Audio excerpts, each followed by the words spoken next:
Tout a commencé au deuxième étage d'un hôtel, troisième chambre à droite, numéro 13.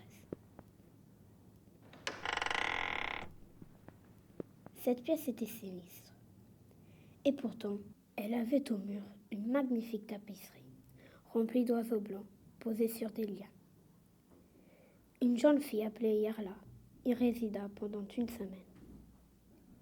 Le deuxième jour, quand elle entra dans la chambre, elle remarqua immédiatement qu'un des oiseaux n'y était plus.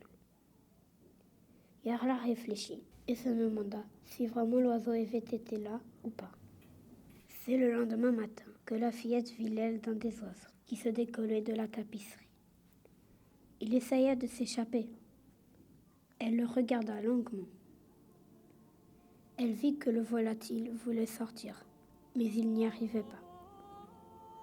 La jeune fille remarqua que l'oiseau était appelé par quelque chose de magique, une voix à la fois douce et aiguë.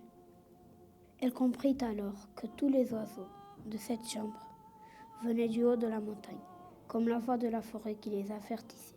Cet appel provenait de quelque chose. Un événement tragique arrivait.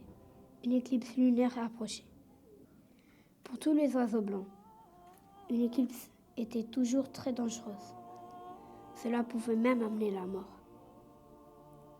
Les oiseaux devaient absolument sortir du mur pour aller rejoindre leurs amis, mais ils n'y arrivaient pas. Alors Yarla aidait l'oiseau qui avait le plus de difficultés. Elle le poussa de toutes ses forces, mais elle ne réussit pas. La voix chanta encore plus fort.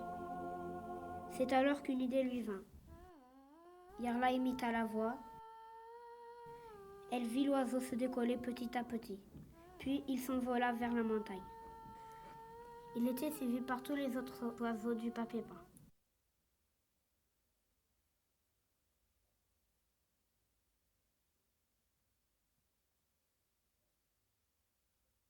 Yarla n'oubliera jamais l'oiseau et l'oiseau n'oubliera jamais Yarla.